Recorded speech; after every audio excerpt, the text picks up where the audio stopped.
hold on. Let's see if I can clean that thing up a little bit. Yeah, it's a little cleaner. Yo, what it is. So look, this is part 2 of my life stories. I hope y'all got a chance to watch part 1. It was just like an introduction. It was me from age 0, because I told the story my mom and my father, to age 10. You know what I'm saying? And I stopped it at the point to where my mama was just getting to be strung out on crack, right? And the reason why I stopped it there is because it gets worse as we go. And I just want to cut this up into segments so that y'all could just take the chance to absorb the first one, and then we'll go on to the second. But I named this one My Mama's on Crack Rock because if you don't remember back in the days, maybe some of y'all ain't old enough, but I am, it was a song out and it just signified the crack era. And I think it was Disco Rick and the Dogs. And it was a song called Yo Mama's on Crack Rock. And the little girl used to be like, not my mama, your mama's on crack rock. And that song embodied that era, because that's what the little kids used to say to me when they was picking on me. They would sing that song, and I hated that song, but it rung true. It stuck with me for all of my life. So that song, Your Mama's on Crack Rock, that's what I remember. That's what makes me. That song takes me back to this time in my life, and it was true. So we left off with my dad used to come to the crack house, and he used to give my mama crack, and they used to have sex, and then he would leave me and my mama in the crack house. We'll be in the crack house. Right? That's where we lived at. 10 years old, that's where we lived at. And I want to explain something to you. My aunt, this was her house. This was my aunt's house, right? My aunt's niece is the one who, and my aunt's daughter is the niece that I told you that was a year apart from my mama. Just remember her. Her name is Jeanette. Just remember her because she's gonna play an integral part in the story, as we go on, right? Okay. So now I'm in 5th grade. I'm living in the crack house. And I want to explain this too. When I'm talking about a crack house, you ever seen New Jack City? You ever seen how the Carter was? This is how this place was, man. I'm talking about it was nothing but crackheads there. I'm talking about a good old-fashioned crack house. I'm talking about they only was doing crack in this house. That's it. That's all was done. They were doing crack. They was turning tricks.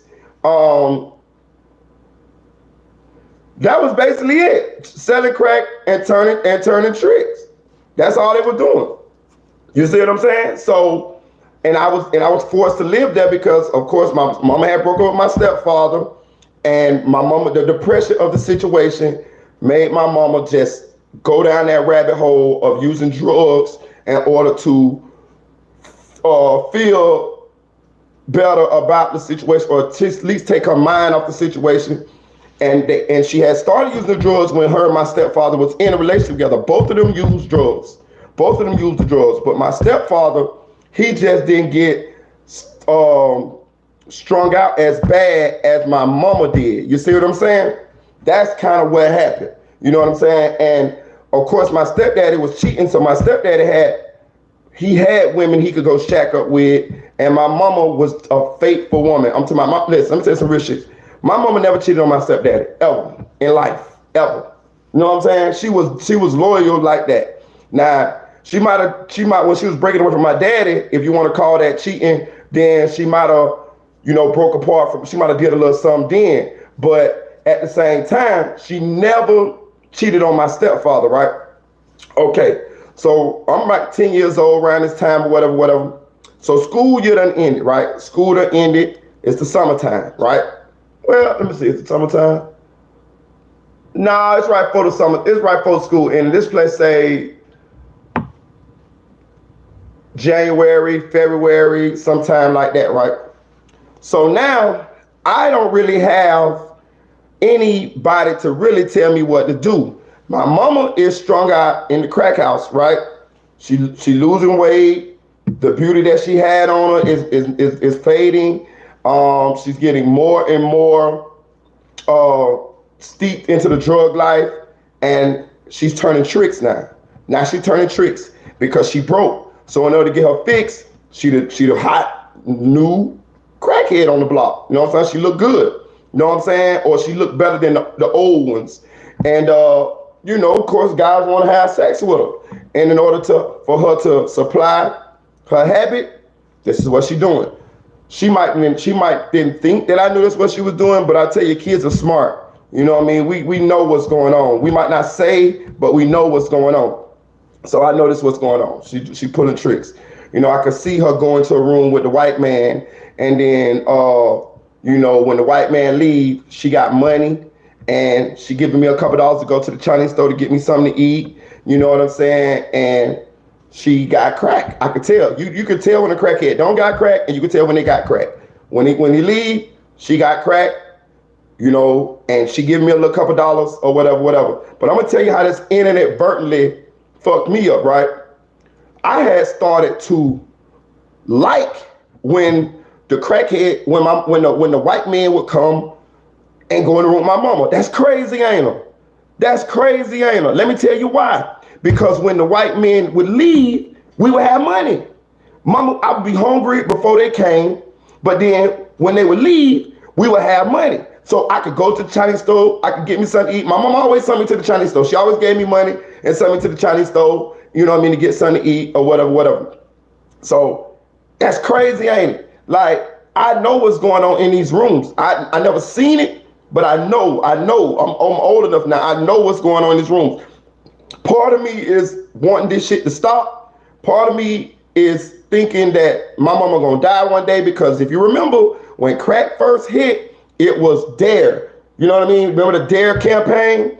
DARE, remember this is your brain on drugs? Remember all of that? All of the cocaine monkey off your back? So we really thought that people was going to die from using crack cocaine back then, right? So I thought my mama was gonna die. I thought eventually, mama, you gonna die from doing this shit. So part of me was afraid, part of me was scared, but the survival part of me liked when she would have interactions with these strange men, because I knew that once they left, we would have money to eat. I would be able to eat. I would be able to go to the Chinese store and get me something to eat, because I'd be hungry before then, you know. So and I think this is how my mama ended up paying for her addiction, but at the same time paying for giving me some money to get me something to eat, because other than that, she wasn't no better to feed me. My auntie and them had no money. They was crackheads. My cousin, my mama and niece, they had no money. The people that done took all of her children. My mama and niece, that was about a year apart from her. Her children all had got taken away from her. All of her children had got taken away because she was already on crack too, really, really, really bad, right? So now at this point in my life, I don't have nobody to tell me what to do. You know what I'm saying? I'm getting picked at in school because I'm wearing the same clothes. Rarely got any money. I don't got but maybe one or two pair of pants, maybe one or two shirts, one pair of shoes from Payless, and they stink. I don't got no socks to wear with them. You know what I'm saying? Because the crack house is such a crack house that it's nowhere to lay any of your belongings down without them being stolen. So shit would get stolen from me all the time, like all the time. I'm 10 years old, crackheads would steal all my shit. You know what I'm saying? I even try to let mama watch it for me. And when mama would go into the room with the men and do what they do, you know, one of the 20 crackheads that's sitting in the front room would be done stole some of my clothes, some of my shoes, whatever. So this is how I was never able to accumulate shit, right? So now it's nobody to tell me what to do. I hated coming home from school. I hated coming home from school because I would have to go home to the crack house. And of course, the other kids in the neighborhood, they knew that was a crack house, right? So when they would see me, I would try to walk past the crack house so they wouldn't know that that's where I'm going. But of course, they found out. You know what I mean? They would watch and they would find out, and then the next day they would crack on me or whatever. Right. So now I'm getting hip to the streets. Before I wasn't a street kid, right? I told you we lived in a nice neighborhood where my mom was with my stepdaddy. I had white neighbors, Hispanic neighbors, had no black neighbors, right? So now I'm getting hip to the streets. You know what I'm saying? I'm the survivor kicking in. You know what I'm saying? I'm knowing how to maneuver with the crackheads. I know what's going on. I know you can't trust them. I know maybe it's a couple of them that I like and they like me and they put on that front like they very nice guys. And some of them was nice people. You know what I mean? It was someone that came through every now and then that was nice people, man. You know, they just smoked crack. Just because they was crackheads, all of them wasn't bad people. Some of them still had their morals. Some of them wouldn't steal from a kid. Some of them would even take me and buy me shit. You know what I mean? Some of them would take me to the store or whatever. Hey, well, Queen, I'm going to take your son to the store, man. And they'll take me to the store. Even if they were still tricking with my mama, they would take me and do things with me because they probably had a heart and they saw what I was going through, and I was the only kid in the crack house. I'm telling you, these is grown ass people. It looked like something off New Jack City, man. I'm talking about crack smoke everywhere. You know what I'm saying? And I remember at times the lights would get cut off, and my auntie had a kerosene heater. Y'all, I don't know if y'all ever know what a kerosene heater looked like, but it would have a kerosene heater, and I would have to go to the gas station, and I would have to get like $1 worth of kerosene, shit like that. And then I would come back to the crack house and I would put the kerosene in the kerosene heater. And then my mama would light the kerosene heater, right? And I'm gonna tell you what I would also do. I used to go to the butcher's and I would get like $2 worth of sausage. I would get like $2 worth of sausage. And I'll never forget this. My mama had a pot. She had a pot, like a cooking pot. And we would put water in it. And for some reason, if you boil the water on top of the kerosene heater, I guess it used to keep the kerosene fumes and stuff down, because the kerosene, it smells. You ever, you know what I mean, had a kerosene heater, it smells, right? So what I would do is I would take the sausages and I would also buy a loaf of bread. So just say I got $5. You know what I mean? I know $5 can feed me and my mama tonight, right? Because a lot of times my mama, she'd be just smoke all her money up. She wouldn't have no money. So I would have to feed her sometimes too, right? From the money that she gave me. So because I would hold on to the money, right? So I would get like $2 worth of sausages and I would get like a loaf of bread. And then we would cut the sausages up and we would put them in that same pot that sat on top of the kerosene heater to keep us warm in the crack house, because it was cold now. To keep us warm, the power was off, wasn't no power. So we would boil the sausages on top of the kerosene heater. I'm talking about we stick the pot right on top of that motherfucker, just like this here. And then we would put the sausages inside the water. And then now below, the kerosene heater is giving off heat. But the top of it is hotter than a motherfucker. So it's actually boiling the pot and cooking the sausages. And that's how we would eat at night sometimes, right? So at this point in my life, I didn't like going home. So what I ended up doing was I just thought about it. I was like, man, listen, your fucking daddy got money, bro. Your daddy got money. Your daddy is popular. All you got to do is fucking walk a couple blocks to where he at over there doing his thing and let it be known. You know what I'm saying? I'm 10 years old. Like, and I ain't mean let it be known like, hey, daddy, I need your help with my mom on crack, this type of shit. No, I mean just go over there and put yourself in his face. Put yourself in his face so he ain't got no choice but to help me. You know what I'm saying? And to help me. You see what I'm saying? So what I did was I said, fuck it. I'm gonna go over here with my dad at, right? So I started going over there on the block where my daddy was hustling at. You know what I'm saying? And I tell you, my dad was a big dog, man. I'm not, he wasn't no average motherfucker. I'm telling you, my dad had 3-4 cars. You know what I'm saying? Like all the little young boys out there, they worked for my daddy. You feel what I'm saying? At that time. You see what I'm saying? Like we talking in the 80s or late 80s, you know what I'm saying? Early 90s. That was my early 90s, 91, 92. You know what I'm saying? They worked for my daddy, right? So he doing real good. So when I get over there, you know what I'm saying? I go over there, I see him. Of course, here he go again. The nicest guy in the world. Hey, boy, what's going on? All this type of shit. But you know we over here drowning, Dad. I don't witness you go in the room and come over in the same crack house and go in the room with mama, you know what I'm saying, for hours, you know what I'm saying, come out, give me $20, you know what I'm saying, pat me on my head and go on about your business and jump in your Cadillac and haul ass and leave me in the crack house with my mama. But this is the game he played, right? I'm a kid, so I'm not gonna say nothing to him about it. I'm just telling you what's going on in my mind, and I'm telling you how it was when I would see him, the game that he playing. Hey, boy, what's going on, boy? Hey, boy, give me a hug, all this and that, that. He putting on a real nice show in front of the rest of the boys on the block. They like, hey, man, P, this is your son? Yeah, this your son. This and that. Oh, yeah, okay, man, he look just like you. This and that, there, whatever. I'm like, damn, you know what I'm saying? So boom, he put me in the car, take me to McDonald's, you know what I'm saying? All this type of shit, this and that, you know what I'm saying? Now I'm realizing that I got two brothers. That's my daddy's son from his wife. They older than me, but they hustle too. They are not adults. They are like 17. They like, what am I? They around 17, 16, and I don't want to lie. What it is? They 3 years apart. So they like 15, 16, 15, and 18. They like 15 or 18. By both of my brothers, right? Both of them is hustling. See what I'm saying? Do you hear what I say? 15 and 18. Both of them hustling, right? On the same block, right? So now I'm watching what's going on, right? And they basically working for my daddy. Like, I'm like, get the fuck out of here. Like, you know what I mean? Like, can you imagine? Your children, your sons, right? So I'm like, damn, this shit crazy. You know what I'm saying? Like, damn, you know what I mean? But I ain't giving a fuck because I really just want some help. You feel what I'm saying? I want some help. You feel what I'm saying? I want him to help me. I want him to help my mama. I'm over here living in a crack house. I don't got no food to eat. I don't have a comfortable place to sleep. I would have to sleep I would have to sleep in the bed with my mama. But okay, I'm gonna tell you another dynamic about the crack house.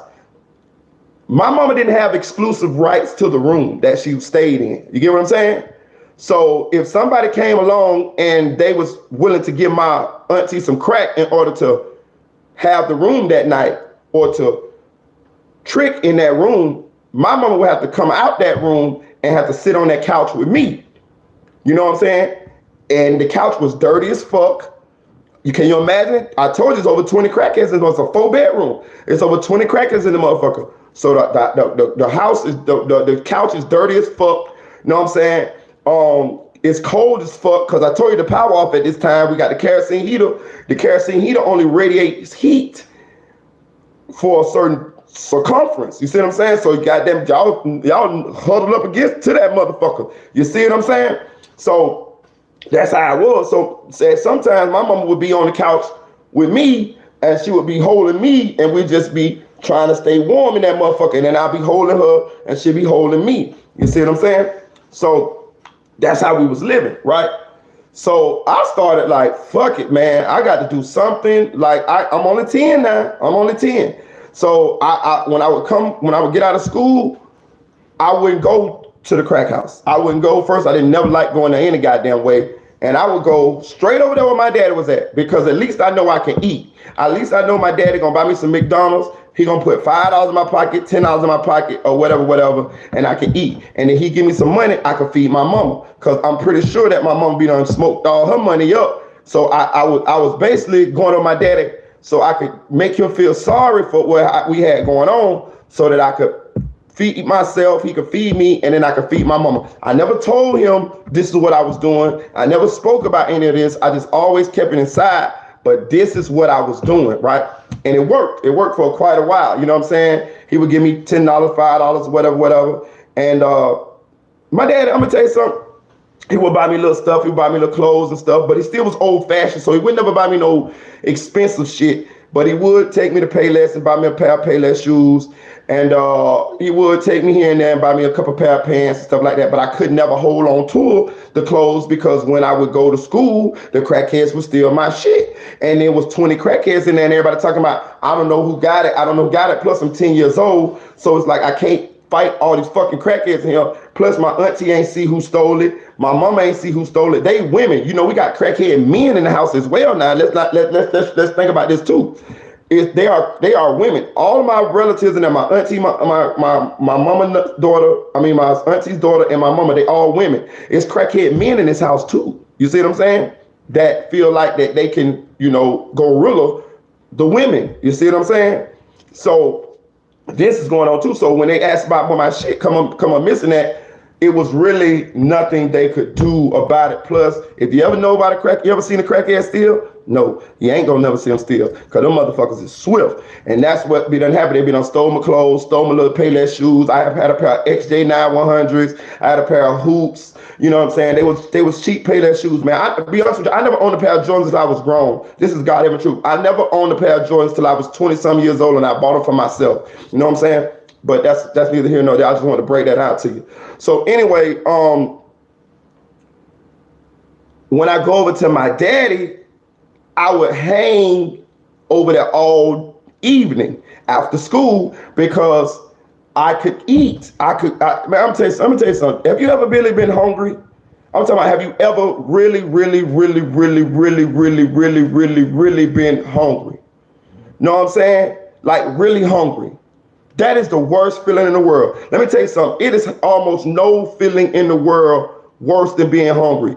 If you right now get all the way hungry where you don't got nothing to eat, I promise you, you will go and steal out of stove right now. Any of you, any of you. If you ain't got nobody to feed you, nobody to give you nothing to eat, nowhere to get nothing to eat from, you will eat out of a garbage can. I'm telling you, all of you will, because your stomach gonna hurt so damn bad. So in order to get that pain away, you're going to stoop to levels that you didn't think you could stoop to in order to eat. That's the basic survival, you know what I'm talking about, of a human being, to be able to sustenance, to be able to feed themselves. So I would go over there so I could eat. You know what I'm saying? I was like, fuck. That was the height of my day. Let me tell you something. The height of my day was eating, because I was so damn hungry. And I'm a young boy. I was fat. I was chubby. I told you I'm a big guy now. I'm 6'4", 240. I can eat now. So as a young boy, I was chubby. I was fat. So I love to eat. You know what I'm saying? Like the normal size portions wouldn't fill me up. You see what I'm saying? So that was the highlight of my day, being able to eat. I'm talking about, that's all. That was like the glory of my day. After the eating, it was being able to try to find me something clean to wear. And then after that, it's trying to find me, wondering where I'm going to sleep at the night, or, if, you know what I mean, that type shit. But number one, it was eating. I needed to eat. I wanted to eat bad. So I would go with my daddy and I would watch what was going on. I would watch them doing their little deals with the people. And I would see the money that these guys had in their pockets and stuff like that. And shit like that, or whatever. And I was watching, what was going on. And I'm like, oh, they got a lot of money over here. This is what they're doing, right? So when I would hang over there with my daddy at, on the block with my daddy, it was other little young boys over there too. And I started like connecting with them. I started, I'm like 10 years old, I started connecting with them, right? So one of them was named Man, and the other one named was Pip. Right? Those were my two little friends that I connected with, right? I started hanging with them. My daddy started letting me go with them. Like, he'll be like, hey, man, y'all go to the stove, take them to the stove. But these little boys wasn't just regular little boys. They were the little boys they was training them to be the next dope boys. Because these little boys already was kind of halfway in the streets. They the type that will hold the dope for the boys on the block. They the type that they would even make serves here and there. You know what I'm saying? Like, but they wouldn't make them on their own. Like one of the older drug boys would tell them like, hey, look, take this to that car right there, get that money and bring it back to me. And that's what they were doing. But they were my age though. They were way more advanced than me, but they was my age though. So I started hanging with them because they was my age, but they was doing shit that I wasn't doing. I was basically a square, a L7 compared to them. I was not as street as them. I had started getting street because I had to survive, and I started watching what they were doing, and I started being around every day after school, I would be around and I would watch what they was doing. So I ended up being comfortable, started getting comfortable hanging over them.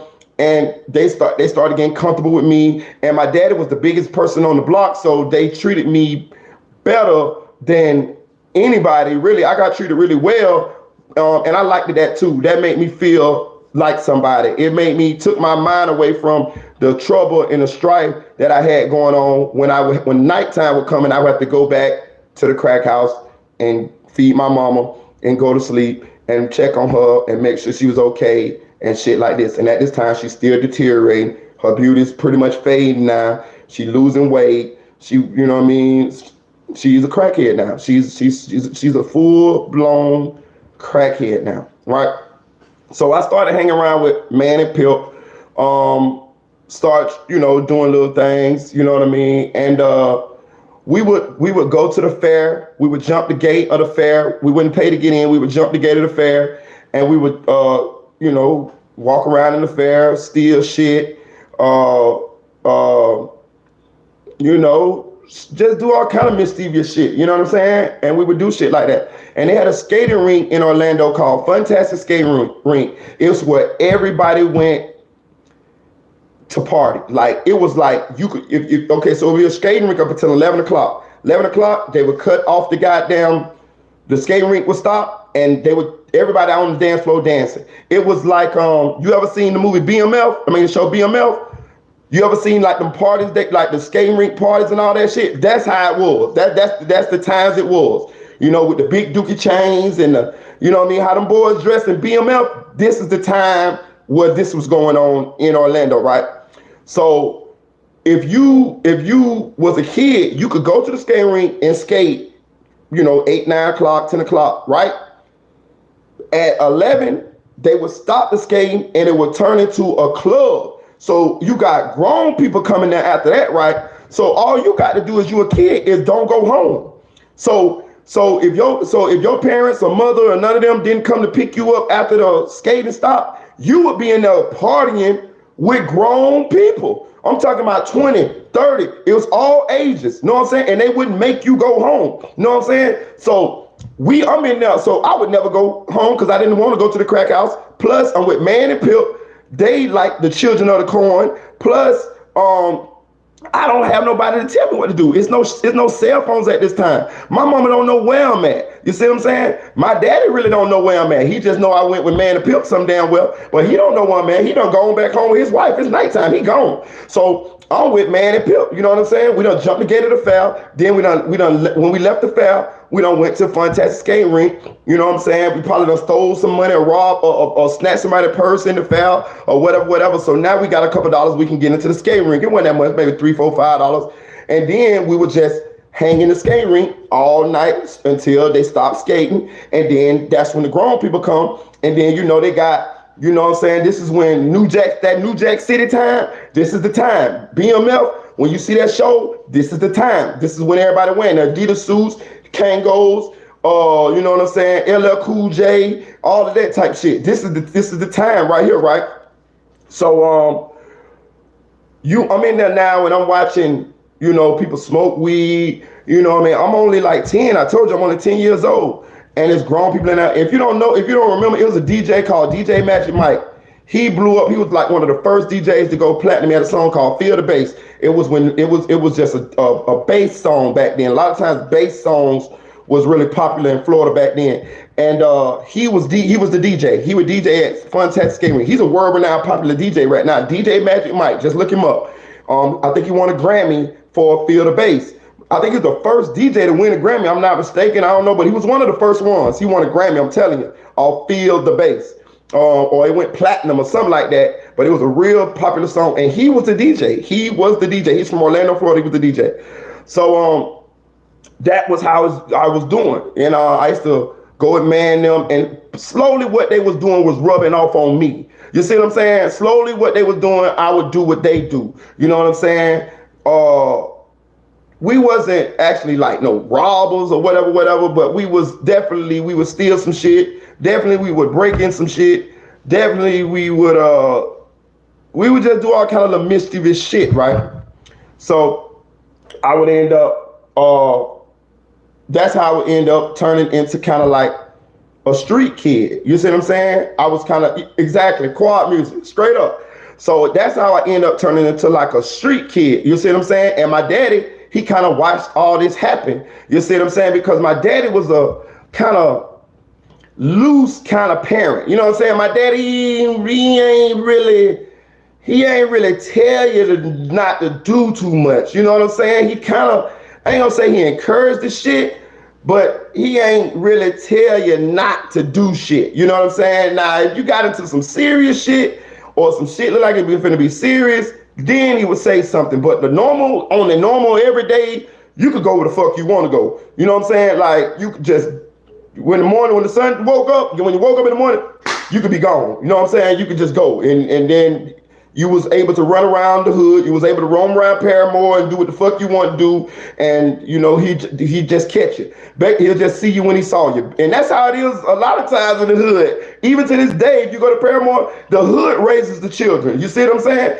Now, I will say this. A lot of the people in the hood are related and a lot of the kids are friends. Mamas are friends. So, yes, the children get to be able to run free because they going up the street to their mama friend girl house, or they going around the corner to their auntie house, and they going over here to the cousin house, and they going up here to the Jackson Center, the school center. But still, they fucking in the hood. You feel what I'm saying? They fucking still is in the fucking belly of the beast, roaming around where all of this other fuck shit going on while they roaming around. The kids be right there when the dope serves being made. The kids be right there when the shootouts happen. The kids right there when the crackheads get beat up. They right there. We see all this shit every day. It's like a normal occurrence. It's like boys in the hood. You know what I mean? It's nothing to us. It's to the point where we ain't even afraid no more. You know what I mean? Like this shit don't scare you. That's nothing. When you growing up in that shit, it doesn't fucking scare you like that because you fucking done seen it. Hell, you know the people that's doing it. You know what I'm saying? It's like, oh yeah, such got killed over there. Well, who killed him? Oh, such. Oh, that's my cousin. You see what I'm saying? Like the motherfucker that killed the motherfucker is your cousin. And you once if he don't go to jail, you gonna see him tomorrow. You see what I'm saying? Like, you know what I'm saying? So like that's how it is. So, and I'm assuming that's how it is in a lot of these hoods across America. That's why people be like, oh, why people don't leave Chicago and this and that. And I understand what we're saying, but you gotta understand when you in it, it's not, you can't really see it as bad as when you're out of it and you're looking back in on it. When you're inside, it's like you're in a sunken place. It's like this is just what it is. You think this is life. And if you're a kid, this is what you got to deal with. You see what I'm saying? So let's fast forward the story, right? So some kind of way my auntie and them, which is my mama's sisters, they started getting really, really bad on crack. And I remember my auntie and them moved to where the Coalition is. The Coalition is it's a place called Shady Lane. It's off of Westmoreland and Central in Orlando, right? But it's where the people feed the homeless people. And it's what, and right now, if you go there right now, it's where the homeless people are. It's a juvenile center or reception center where they intake juveniles at. But it's also a place where they house homeless people and they feed homeless people. So my auntie and them had moved there from the crack house that my mama and them was, when they initially was staying there. Of course, my mama went with them, right? And now they got every couple times a day, they got a goddamn food line where they're giving away food. You know what I'm saying? Like they feeding the homeless. And I remember my mama used to send me to the line. She'd be like, hey, Michael, go stand in line and get us something to eat. So I would be so fucking ashamed, bro, but I would do it. 10 years old now, I got to go stand there with my fucking, please some more porridge, sir. You know what I'm saying? That shit was so fucking embarrassing, bro. It was so fucking embarrassing. But again, we was hungry. I was basically homeless. I wasn't staying with my daddy. You know what I'm saying? I was staying with my mom in the crack house. I would go and hang with my daddy in the daytime, but I still would have to go home to the crack house in the evening. Y'all hit that like button on the way in, man. Hit that like button on the way in, right? So, this was what we was doing, right? So, at some point, my mama's other sister from Wabasso, Florida, She was a church lady. She was a God-fearing woman. Her husband was a pastor, right? They got wind that my mama was bad on crack. She was bad off on crack, right? So they called themselves doing an intervention for my mama, right? So I remember this day, bro. They came and they had my mama in the car, right? She's also the sister to my other auntie. That's her sister too. The one that we lived in the crack house with. My aunt, who's the church lady, that's her sister too. So they ended up picking my mama up, and my mama came to my daddy's house and she got me. And I remember this day vividly. I cried because I did not want to leave Orlando. I did not want to go. I didn't know where the fuck they was taking me at, but I did not want to go. I don't know why I didn't want to go. I don't understand. Maybe I didn't understand what they was trying to do, or maybe I didn't understand. Maybe I didn't want to leave everything that I had known, but I cried to the point where I fought. Like they tried to put me in the car. I fought. I was just crying. And my daddy, he was right there, and he did nothing. He just sit right there. He didn't say he could stay with me. He didn't say I would take him. He didn't say nothing. He just let them take me. So I cried, and they put me in the car, and they just took us, and we left Orlando. And we ended up going to Palm Bay. Yeah, we went to Palm Bay. I had an uncle that lived in Palm Bay, and I also had another uncle that was a church pastor who lived in Melbourne. And if you know anything about Palm Bay and Melbourne, they right side by side each other. They're like this. You know what I'm saying? We used to walk from Palm Bay to Melbourne. I'm talking about like that there. You know what I'm saying? So now I'm 11 years old, right? They enrolled me in Crystal McAuliffe Elementary School. If you know anything about Crystal McAuliffe, that's the teacher that died in the Challenger accident. Y'all remember her? Remember when the space shuttle blew up? Well, I went to her school. Her school was K through 6th grade, right? So I'm in the 5th grade. But I couldn't have went to Crystal McAuliffe. I couldn't only went to Crystal McAuliffe to finish the school year because I told you my other 5th grade teacher was Miss Gordon, the lady who gave me the clothes at Washington Shores Elementary School. That's in Orlando. So I know that I had to leave Orlando somewhere in the middle of the school year because I ended up finishing the school my 5th grade year in Crystal McAuliffe, and I never went to 6th grade in Crystal McAuliffe because Crystal McAuliffe went up to 6th grade, right? So anyway, I'm in Palm Bay, right? My mama staying with my uncle Johnny, right? My uncle Johnny, he a cool dude, he a working dude, real average. I mean, I ain't gonna say average dude, but it was not no drama in Uncle Johnny's life. Uncle Johnny worked. He was a single man. And that just really was it. He was like a very vanilla type of guy. You know what I mean? And I can't really remember nothing bad about Uncle Johnny. I mean, it was just a regular guy. Like he went to work, came home. That was it. Quiet. That was it. But my mama, we lived with my Uncle Johnny. You know what I'm saying? And of course, he was trying. It was like all my mamas and sisters and brothers was trying to get my mama off of drugs. You know what I'm saying? So now my auntie from Wabasso came and got us, and then she took us to Palm Bay to stay with my Uncle Johnny. So Uncle Johnny was the first stop we made in Palm Bay, and of course, my mama found the drugs there. You know what I mean? Like. I told her she was full-fledged strung out at this time. So she found the drugs in that motherfucker too. You know what I'm saying? It didn't take that long. You know what I'm saying? Uncle Johnny would go to work. You know what I'm saying? And I don't remember my mama ever working in Palm Bay. She never fucking worked. But I do remember she ended up going with this guy. His name was Terry. And he was a cool guy. I liked him because he had this Rottweiler. And I love dogs. I always loved dogs. And he had this Rottweiler. And it was a girl dog, you know what I mean? And he ended up breeding her, and he promised me a puppy.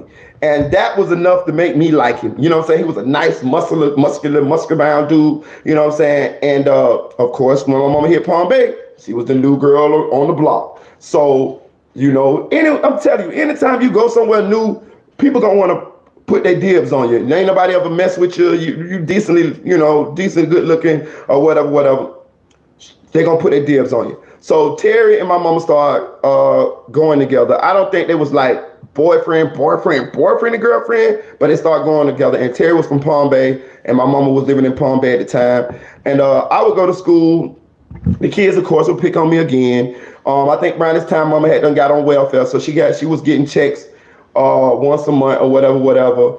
And she could never just get right. She could never get right. Of course, her and my uncle would have it out sometimes because he would be trying to get her to stop doing drugs. And of course, she would tell him she gonna stop, but she would still sneak when he went to work. She would befriend the crackheads in the neighborhood, and then they would fucking, they would sneak and smoke crack when my uncle would go to work. And then she would tell them to stay away from the house at nighttime when they saw my uncle truck home. But my uncle wasn't stupid. He would see the little paraphernalia around the house or whatever. Or he would see, let me tell you something, you could tell when somebody's still using crack. And he would tell or whatever. And then he would have it out with my mom again. And she just wasn't getting any better. She didn't, I don't know if the depression was on her or whether at this time that it just was the full-fledged addiction. I tend to believe it was just a full-fledged addiction. She loved smoking crack at this point, and it just was a habit that became an addiction. So I had a couple of friends around the neighborhood at that point. A couple of Haitian little boys that we was cool with. I remember we used to fish in this little ditch. If you ever been to Palm Bay, you know where the Blue Court at? I live right around the corner from the Blue Court. It was, I don't know if it's still there, it's been years, but it used to be a basketball court and it was blue. It was they called it the Blue Court. And I live right around the corner from the Blue Court. And at some point, I guess my uncle and my mama kind of, my mama did kind of get her shit together a little bit. So we moved from Palm Bay to Melbourne. We moved to right across the streets. If you ever been to Melbourne, it's a place called Booger Heights. We moved right across the street from a place called Booger Heights. My other uncle, the pastor, he actually lived in Booger Heights. You see what I'm saying? But we moved to a place called Briarwood. It was some rundown apartment complexes right behind this plaza. I don't know if it's still there. I ain't been to Melbourne in a while, but right behind this plaza, right across from Stone High School. I don't know if Stone High School's still there. It's been years since I've been in Melbourne, but I'm telling you where we lived at. So we lived at. We lived in an apartment complex called Briarwood that was behind this store, this strip mall complex, this strip mall store, and the strip mall was across the street from Stone High School, right? Okay, here we go. So the strip mall was full of dope boys. I mean, it's still the New Jack City time. It's still the cars with the bass. It's still the girls with the Daisy Dukes. It's still the what songs used to be popping back then? Fucking Luke, 2 Live Crew, that type shit. That was the songs and shit. You know what I'm saying? And that's what time it was, right? So again, my mama found the drugs again. You know what I'm saying? It wasn't long before crackheads was in my mama's house smoking crack. You know what I'm saying? My mama's house didn't turn into a full-fledged crack house, but it was getting there. And it's me and my mama again. So my mama, at this time, my mama ain't seen my sister and my brother in close to almost 8-9 months, going on a year now. So, and my stepdaddy, he had started a relationship with that lady that I told you looked real good. He ended up having a relationship with her, you know what I'm saying? And they was in a relationship, and they ended up moving in together, whatever. So my stepdaddy would bring my sister and my brother to see my mama periodically. You know what I'm saying? Periodically, every now and then, he would bring them to see my mama, and my mama would always enjoy it. She always missed my sister and my brother. She always talked about them. She always, say, I'm gonna get my kids, this and that there. But, that was always short-lived because she would turn the pipe back up and she would go back to smoking. And that dream just seemed to get farther and farther and farther away. And I'm here through all of this. I'm right there with her, watching her, protecting her. She didn't think I was protecting her, but I was. You know what I mean? I slept with 2 and 3 knives under my pillow. You know what I mean? I never slept at nighttime, especially when I know that she would be in the house and it would be other people in the house, whether it was men or women. I never slept. It was mainly the men, mainly the strange men that would come, to trick with my mama or to smoke crack with my mama. I would always I would be in my room. I would play like I was asleep, but I was never asleep. I never slept. I never slept at night. I don't even sleep at night now if you pay attention. So, and I would just always watch over her. You know, I'm 10 years old, going on 11 now, and cause my birthday in March. So I'm probably about 11 years old now, cause school finna get ready to end. So I'm watching over her. Hit that like button, y'all. Hit that like button. I'm watching over her. So at some point, the crack addiction got so bad to we lose our place, right? We lose our place to stay. So now here go my auntie again. The same, if you know about Melbourne, Palm Bay, and Wabasso, Florida, it's about 30 minutes. Wabasso is about 30 minutes south of Melbourne. You know what I'm saying? So my aunt did live close by, but she just didn't live in Palm Bay or Melbourne. She dumped my mama off to my Uncle Johnny, you know what I'm saying? In the hopes that my Uncle Johnny could be able to get her straight. And plus my Uncle Johnny was a single man. He lived by himself, so he had room, right? And then my mama moved from there to move to Briarwood. And then we ended up losing our place to stay, probably due to the addiction again. She couldn't pay the bills. I don't remember my mama ever working. Not during this time. No, she never worked. So all the money income that we had was the welfare check, right? It was just me and her. So from there, my auntie come get us again. She take us to Wabasso, right? What she does was she didn't let us stay with her. My auntie had a nice house. She lived in Wabasso. The Wabasso is kind of like the hood a little bit, well, a lot bit, but it was a nice house. She had a nice house. I told you she was a church lady, so it was very nice inside. It was very clean inside. She cooked, you know, that type. My auntie was the type, she didn't cuss. You couldn't cuss in the house. You couldn't watch rap videos in the house. She was very strict, devout Christian, right? Her husband, my uncle, was a very quiet man. He was a pastor. He never talked to us. He never interacted with us. He would always just stay in his room. You know, he would work. He worked all his life, and he would stay in his room. I mean, it wasn't nothing personal. He didn't do that to anybody. Like, he didn't interact with anybody. My aunt had 3 children that she had before my uncle, and she had one son with my uncle. Right? And that son was kind of like the favorite son. I ain't gonna say the favorite son, but he was the only one that kind of grew up in that house. The rest of the kids was grown. You know what I mean? They was around my mama age. So I told you, my auntie, my grandmama had children around. She had children that she was having children around the same time as her children was having children, because she was married so young till she had grown children, and she still was having children when her grown children having children. So my auntie also had a daughter who was around the same age as my mama. So when my auntie came and picked us up and took us to Wabasso, that's who they took us to. She took my mama to stay with her daughter, which was she was around the same age as my mama, and her and my mama was very close. They was very, very, very, very, very close. So it was like a perfect type thing. You know what I'm saying? So we went to stay. Did we stay with her first? Yeah, we stayed with her first. She had 2 sons. I ain't gonna tell you their names. Because they still in that area. And I just don't want to tell you their names. But she had 2 sons. If y'all know, if you some of my people's in this chat, you know who they is. You know who I'm talking about. But my cousin had 2 sons, and I hit it off with them very, very well. I liked them. But what I noticed was when we were staying with my cousin had a drug addiction too. My cousin did not smoke crack, but she did snort cocaine. She snorted it, and for a while, my mama kind of bounced back a little bit. She bounced back a little bit because my cousin was a functioning addict. She wasn't a crackhead. She never smoked crack at all. She had a coke addiction.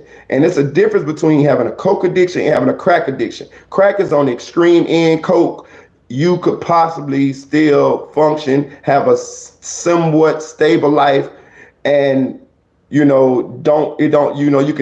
not like your whole life falling apart. And that's how my cousin's life was. You see what I'm saying? So if I had to guess now, I would think that my mama jumped off of crack for a while, and she only did cocaine because my cousin did cocaine, and it was a way.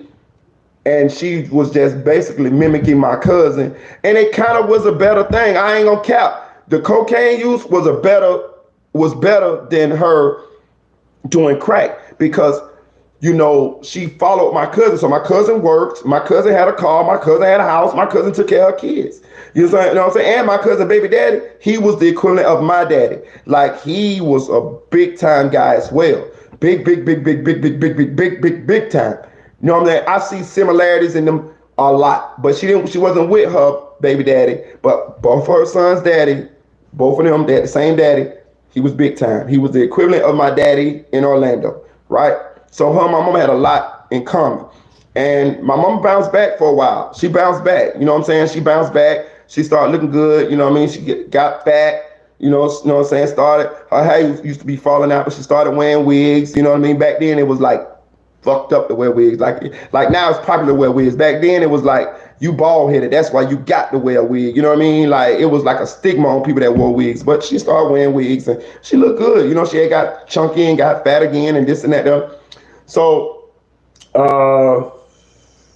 my cousin then ended up moving from, she stayed in Vero Beach then. But then she ended up moving from Vero Beach to Sebastian, to a nice house. And by this time, I'm entering 6th grade, right? I'm entering 6th grade to a nice house. Sebastian and Wabasso is right side by side. So she ended up moving to Sebastian. Sebastian is the suburbs. It's where all the white people at. I'm talking about, it's like really like, you ever seen Edward Scissorhands? You ever see how the neighborhood was Edward Scissorhands? That's how back then, I was told Sebastian got hoods and got full of black people and shit now. But back then, it was like, I'm telling you, it was like, boy, we done made it, boy. Moving on up to the east side. You know what I'm saying? And my cousin, she had moved into a house there. And then we was able to stay, at the house of my cousin, right? Her and my mama was cool. They was cool. Everything was cool. Me and her 2 sons was cool. We would play. We stayed off, I think it was called Schumann Drive. We stayed off a place called Schumann Drive. I think the name of the street was called Watercrest, if I'm not mistaken, or something like that. But it was a big park, like right across, like a block away, and we used to walk to the park. I'm talking about a nice park. I'm talking about everything wood. I'm talking about like castles. I'm talking about, it was a baseball field connected to the park. So Friday nights, everybody be out there at the baseball field, all the kids playing baseball. I'm talking about organized baseball, the white kids playing baseball. We'll be waiting till the foul balls come across the field, off the fence, so we could take them and get a hot dog from the concession stand. Because if you get a foul ball, you could go get something free from the concession stand, because that's how they gathered up all the foul balls. And we would just stay outside the gate and wait till the foul ball come, or home runs, and we take the ball back to the concession stand. That's how they gathered up all the balls. But it was nice. It was nice. I loved living in Sebastian with my cousin them. But again, my cousin had an addiction as well. She had a cocaine addiction, but she was able to function. It never took her under, nothing like that. So somewhere along the line, her and my mama had a falling out. I can't remember exactly why. I just know it had came a time for my mama to go. But before this happened, my cousin them went to West Palm Beach to shop the school shop for my other cousins. And I told you my mom was on welfare at this time. Bro, this was like one of the best times in my life. My mama went down and you remember the Reeboks Classics? This is when they first came out. I had a pair of black ones, suede. You could go down to Miami and get them for like $30, bro. They was cheap, like $36 or something like that. They're from the Asians. You know what I'm saying? The flea markets. You know what I mean? You know what I'm talking about. The flea markets. That's where they went shopping at. I had a pair of black suede ones. I had a pair of white suede ones. I got two pair of shoes now. Like, you know what I'm saying? I got 2 pair of shoes. Listen, my mama bought me like 10, 15 outfits. Listen, you know what I'm saying? I went from drying clothes on the stove. I got 10, 15 pair outfits. Bro, listen. This was the best time in my life for me since she started doing crack. I mean, I got the new in shoes. I'm looking good. I mean, I went to the closet. I seen all my clothes. I'm like, oh man, we finally out the jungle. We finally out the struggle. Now, I already know, well, I ain't gonna say I knew my mom was still doing drugs at this time, but I'm like, damn, we out the jungle. Yeah, they used to be 40. Okay, yeah, exactly. So I'm like, damn, we got the struggle. Like, I'm like, ooh, shit. You know what I mean? I'm happy now. Like, I'm like, oh, my mama finally getting this shit back together. You know what I'm saying? Like, we getting this shit back together, right? So, somewhere along the lines, so then I started going to Sebastian River Middle Junior High School, right? So this is where I met YNW Juvie Daddy Chris Thomas Sr. I'm bringing all this shit home for you so y'all can know how this shit went down. He had a brother. He was skinny. He kind of looked like a little snook. You ever see a fish with the snook fish with the long mouth? You know what I'm saying? He light-skinned, you know what I'm saying? Always instigating, always cracking jokes. And this is where I met him. And I also met, he had a brother named James. Dark skin, a little older than Chris. Look not skinny. Musk had a little shape on him. He was small for his, we was younger, but he had a little shape on him, you know what I mean? And this is where I met them at. They lived in Wabasso, you know what I'm saying? But we all went to school in Sebastian. If you went to school in Wabasso, you went to school in Sebastian. If you went to school in Gifford, you went to school in Vero. You see what I'm saying? So Melly would have went to school in Vero Beach, and we was from Wabasso, so we went to school in Sebastian, where that's where we went to school at. And they didn't have no high school at that time. So if you would have graduated from Sebastian, this is middle school I'm in, 6th grade. So if you would have graduated from Sebastian River Middle Junior High School, it's still there right now. If you would have graduated from that school, you would have had to then go to Vero to go to Vero High School at that time. Now, they was in the process of building a high school in Sebastian, which it is one there now called the Sebastian Sharks. It's called the Sharks. But they was building it at that time. So, but when I first got there, it wasn't no high school inside Sebastian. They was building it. So Sebastian River Middle Junior High School went from 6th to 9th grade, right? 6th to 9th grade.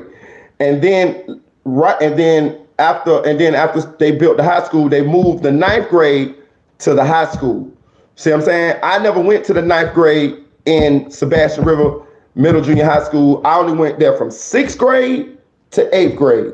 This is the time where I met Juvie's father. This is the time where I lived in Wabasso. This is the time where I became a bottom boy, right? So my mom and my cousin ended up falling out. So my mom ended up getting a house in Wabasso now. Now we don't live in the nice, suburbs with the white people in Sebastian. Now we in Wabasso. Wabasso, let me tell you one thing I remember about Wabasso. It was so motherfucking country. It was so country. It was so back town. They had this thing called Sulphur Water. I had never fucking know what the fuck Sulphur Water was. I'm from Orlando. We had city water. Sulphur water, that shit smelled like rotten eggs, right?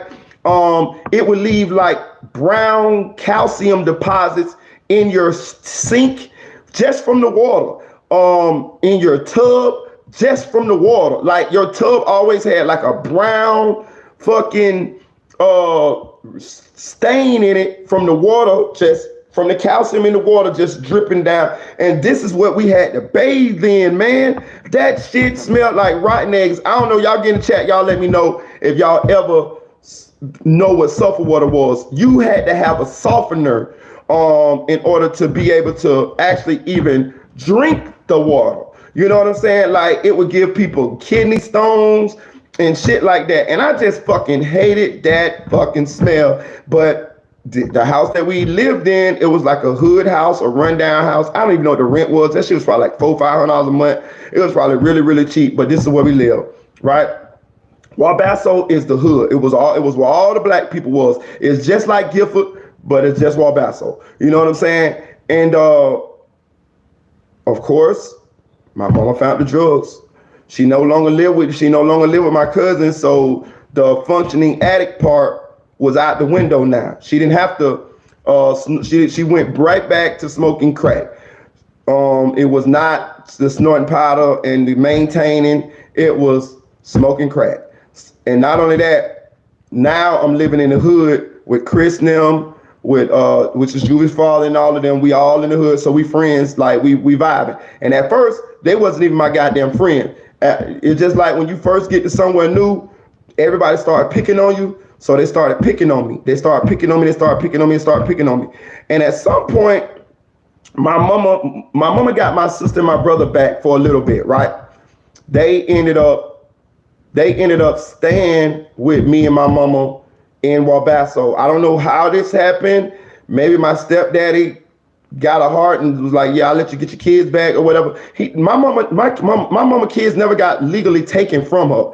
The system never took them from her. She just let them go with my stepfather because she felt it would be better for them there than for them with her. You see what I'm saying? So at some point they came back, and I noticed because my sister and my brother went to a school in Sebastian called Pelican Island. They went to an elementary school, right? And they stayed with us in this house that I'm telling y'all about right now that was in Wabasso, that was in the hood. They stayed with us for a little bit. Not long, but they stayed there for a little bit, right? So anyway, my mama found the drugs again. She back on crack now. She back relapsing. She back losing weight. The lights in our house going off again. And our house is basically turning into a crack house. Like it's turning into similar to what the house was when she stayed with my aunt, and I told you we stayed in the crack house. It's not that many crackheads in the house, but it could be 3 or 4 there at any given time. You know what I'm saying? And it was a 2-bedroom. It was a 2-bedroom. I had a room. My mama had a room. My mama room looked like somebody had dropped a nuclear bomb in it. I mean, it had a bed, but the bed, damn, they didn't have no cover on the bed. It was just like the box springs and the damn mattress. You know what I'm saying? The floors had no carpet. The windows was them old Jollis windows, the ones you twist like this and the thing go, the window, you know, they had the little window panel, the glass panels that would slide, do this like this here. You know what I'm saying? The house had no central air and heat. So in the wintertime, we would have to have a kerosene heater, or we would have to have electric heaters, or we would have to cut the stove on and open the oven in order to heat the house. And then certain parts of the house would be cold, like the bathroom. You go to the bathroom in the wintertime, your ass gonna freeze. In the room, if you don't have a heater in the room, a little heater in the room, you're gonna freeze. You know what I'm saying? And I remember my mama used to have a mirror, and she would have the mirror flipped over onto the bed. And I guess they used to be, I never really understood what they be doing with the mirror, but I think they used to be snorting powder or smoking crack or something off the mirror, because she always had a mirror. And I remember one time my mama ended up having to go to the hospital because she was smoking crack and the lighter blew up in her face. So her face was all burnt. Her face had got burnt and shit, you know what I'm saying, from the crack, from the lighter exploding and blowing up in her face. But this is the time where she was back doing her thing. She was back smoking crack. But some kind of way she ran into this guy. His name was Mike, and he did not do crack. But he had a little bit of money. He had a nice Toyota truck on big rims. He was a muscle guy. Like, he worked out a lot. He wore little Daisy Duke shorts. I never liked that shit. I always thought he was a little funny. But we wore Daisy Duke shorts, and he was big. He was big. I mean, he was little down at the bottom, but he was big. And he liked my mama. And they kind of went together. And he would look out for me. Like, I remember one Christmas, the only gift I got one gift. I got a bike from him. He bought me a bike. It was the only gift I got. My mama didn't buy me shit, and I got a bike. But my sister and them lived with us for a little while, and then my stepdaddy came and got them again. It broke my mama's heart because she was losing her children again from the second time. But she didn't fight. She didn't fight to keep them. She just let them go. She let them go. And the thing really was that my sister was a very pretty little girl. And I remember hearing my mama and my auntie and them talk, and they was afraid that maybe one of the crackheads would try to mess with my sister. So they really wanted my sister from around that environment because they didn't want to run the risk of her getting molested or something like that. One night my mama might be in there on crack, and you know, she might have a man in there, and the man might overpower her or something like that and try to rape her and then try to do something to my sister. So this is why they really just said fuck it and just let my mama let my sister and them go back to with their daddy. And that was my auntie. I think my auntie called my stepdad, to be real with you, and told him come down here and get him, because this is what's going on and we don't want nothing to happen to her. Again, me, I got stuck in the belly of the beast. I got stuck in the belly of the beast. I'm here. You know what I'm saying? Nor do I want to go anyway, because at this time I'm 11 years old and now I'm becoming to be the man of the house. When my mama would get paid, when she would get her welfare check, she would give it to me. She would give it to me and she would tell me, she would say, look, don't give me no money. If I come in here and I ask you for some money, don't give me no money. Don't give me no money. I don't care what I do. Don't give me no money. So she done took out the money that she wanted to go get high with. Of course, she done bought us some food. We got food now, and she got food stamps too. So, you know, we would get a little, you know, we have a little food from the food stamps. And, but she would make me promise not to give her no money. It's then like she knew she was going to turn into, it was like Dr. Jekyll and Mr. Hyde. She knew once she got high, she was going to turn into my precious, my precious. And she knew that she was going to come back and beg me for the money. And she wanted me to promise that I was going to stay strong and not give her the money, right? So I was like, yeah, mama, I would do it. I'm going to do it. I got you. And it would be like, she would give me like, let's say like, she'd give me like $400-500. You know what I'm saying? And I would have the money. I'm 11 years old now. My mom is in her 30s. You know what I'm saying? Or close to 30. And I would hold the money. I would hold the money. I would keep the money. And just as sure, once her crack would run out, it wouldn't be that long, maybe 2-3 hours, you know, and she would be, hey, you know, hey, let me get $20, let me get $50. And I'd be like, no, mama, you told me don't give you no money. I'm 11 years old now. I'd be like, no, mama, you told me don't give you no money. And I'd be done hid the money too. I wouldn't keep the money on me. I would be done hid it like in a teddy bear or some shit like that. Like I was real good at hiding shit. I told you I had to get good because I was in the house with the crackheads. So I know they know how to steal. So I would hide shit in strange places where a motherfucker wouldn't think about it. I would hide shit in the bottom of lamps, shit like that. So she would come and she would ask me, can you give me the money? Can you give me the money? I like, mama, you told me don't give you no money, this and that. And she would ask nicely at first.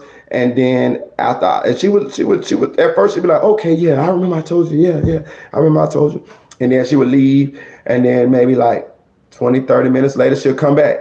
Now, each time she come back, she's more and more aggressive. She's more and more angry. She's, you know what I mean? She's more and more mad, you know what I'm saying? To the point to where, let's say, like I would keep turning her down because I would hold in there. I would hold in there strong. I would hold in there strong. To the point to where when she would come back around the 4th or 5th time, now she grabbing me. Now she choking me. She grabbing me up. She picking me up. She telling me, she cussing me out. She telling me, give me the motherfucking money. That's my motherfucking money. I told you to give me my motherfucking money. You gonna give me my motherfucking money. I'm gonna beat your motherfucking ass. And I'm just like crying, but I'm like, nah, I ain't giving you no money. I don't care. You can beat me. You can do whatever you want to do, but I'm not giving you no money. I'm not giving you no money. You know what I mean? You told me don't give you no money, and I'm not giving you no money. And then she'll cuss me out real bad. She might whoop me. But I just won't give it. I just stay real strong, you know. And then I just go to sleep crying. You know what I'm saying? I go to sleep crying because I got an ass whooping. But she told me don't give it to her when she was, you know, when she gave it to me. And she knew that she was going to act like that. So that's why she told me that. And I wouldn't give it to her. And then I just go to sleep crying. And then in the morning, you know what I mean, when the high done went down or whatever, you know, she'll come in and I could always tell when she wasn't high no more. And I could tell when it was cool in order to give her the money, you know what I'm saying? Because I could tell when she was hot. And then in the morning time, she'll be like, you know, hey, go to the store, get us some eggs, get us some sausages, get us some grits, and I'm gonna cook. And I'll be like, okay. So I'll go and I get the stuff, and then I come back, and everything will be fine. Everything will be fine. You know, we eat breakfast, this and that there. She wouldn't apologize. She wouldn't apologize for beating me or nothing like that. We just never talked about it. We just left it alone. And I would then, you know, when it came time to pay the rent and stuff like that, I would give her the rest of the money in order to pay the rent. And back, this was around the times where the rent man used to come by the house and pick up the money. So I would damn near give the rent money to the rent man myself because I didn't want her to take none of the money out and then we'd be short on the rent. So I had pretty much started paying the rent. You know, I'm 11 years old. I pretty much was paying the rent or whatever. And yeah, that's how it was. And so I started becoming the man of the house. And this went on for a while. Every time she would get her check at the beginning of the month, she would do the same thing. She would give me the money. She would take out, I don't know how much she would take out. She would take out some more she would want to smoke some crack with. And then she would tell me don't give her the money. And then she would come in a couple hours later and she would ask me for the money. I'd tell her no. And then she would go leave and she'll come back. And every time she came back, she was more aggressive.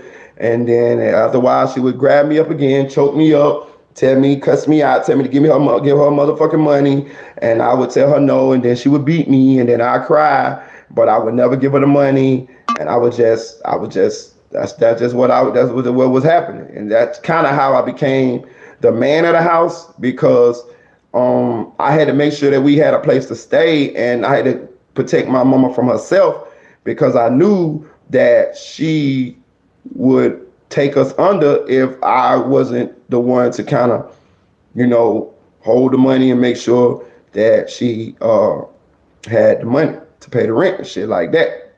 So look, it had got kind of bad because can you imagine, you know, now I'm hanging around with Chris and them, you know, we had a couple, I never fought Chris, but I had a couple fights with kids in the neighborhood, and it was basically they wanted to fight me because I was new in the neighborhood.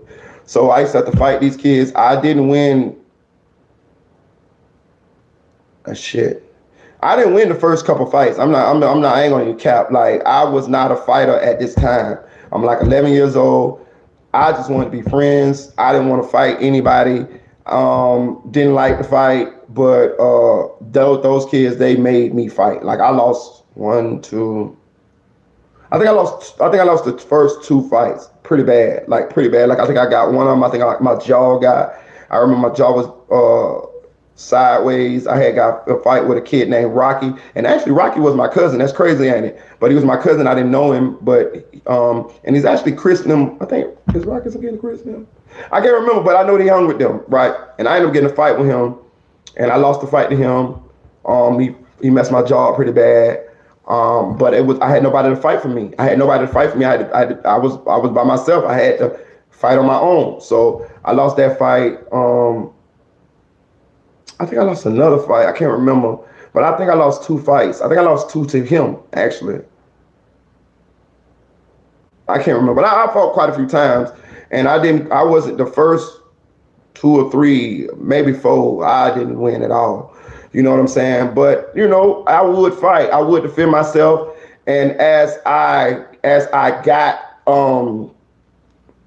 was down there, they ended up lightening up on me because I was from there. I ended up, you know how you end up, they end up just lighting up on me, man. That's just what it is. They lighten up on me. They always picked at me.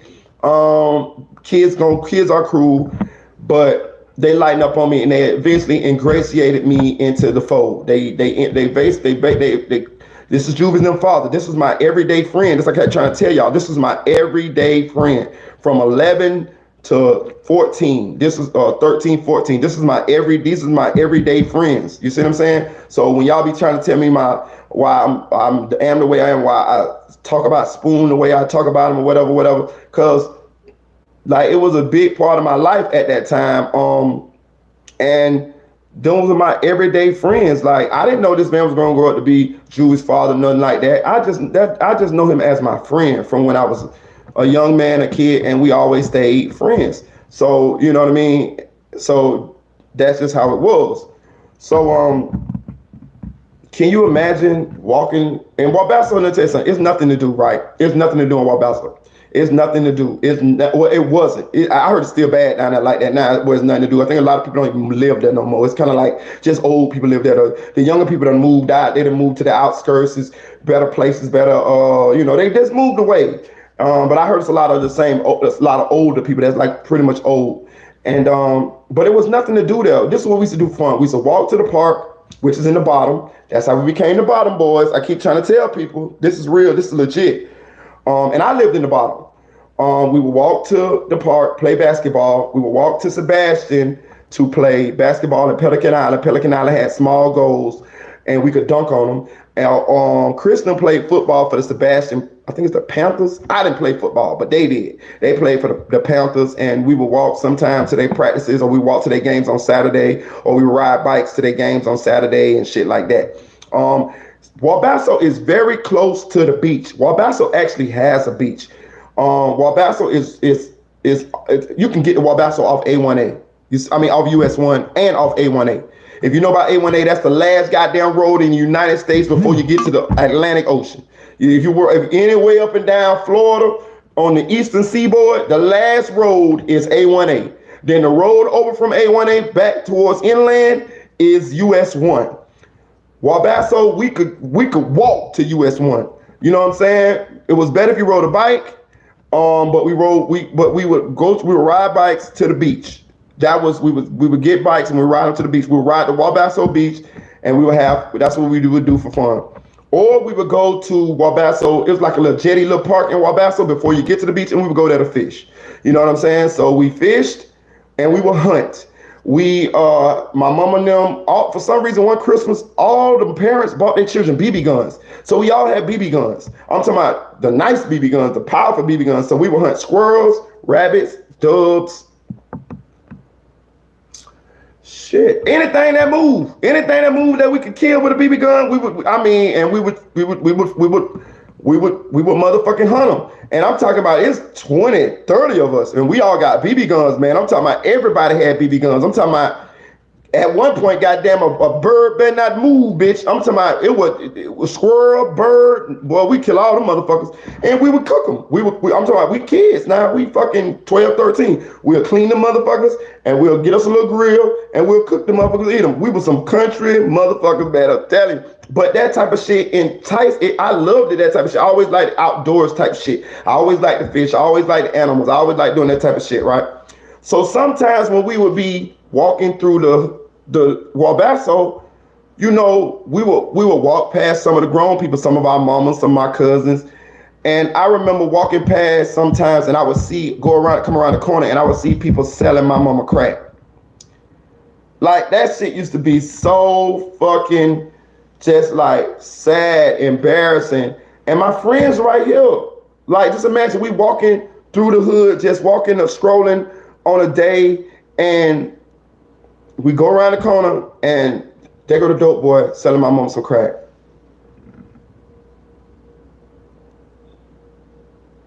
That shit used to be like, damn, dog. Like, I ain't gonna count. That shit used to be like, that shit used to hurt me. You know what I'm saying? Like, and then I got my friends right there. They seeing this.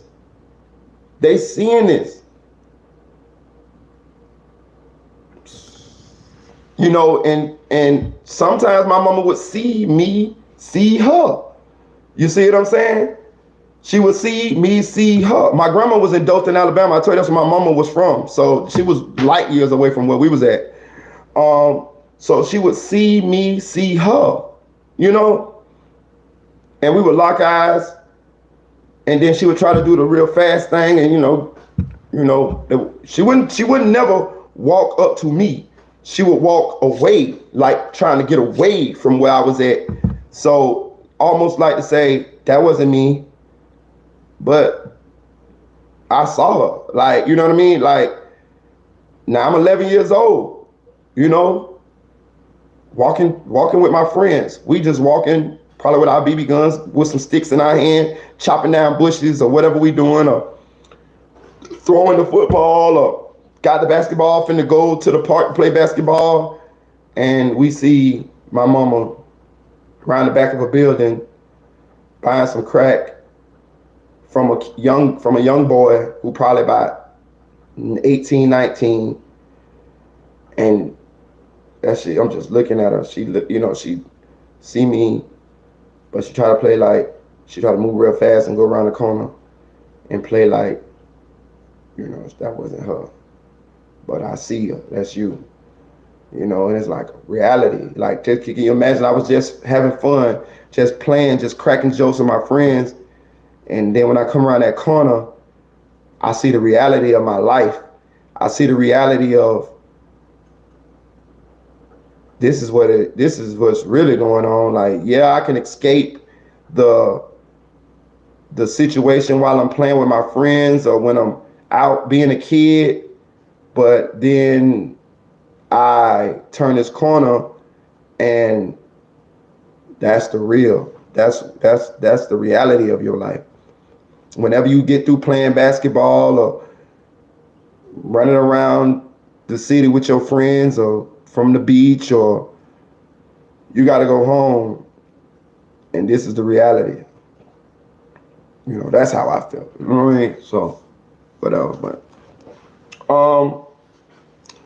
yeah, so we're going to stop this one right here. You know what I mean? We're going to go live a little bit later on about the Melly case. I just wanted to get part 2 out of the way. I'm going to do part 3 probably later on tonight or tomorrow. I'm going to go hard tonight, y'all. I just feel like getting a lot of this stuff out here. So that's part 2 of my life story. My mama on crack rock, you know what I'm saying? We in Wabasso Beach. We in Wabasso at this time.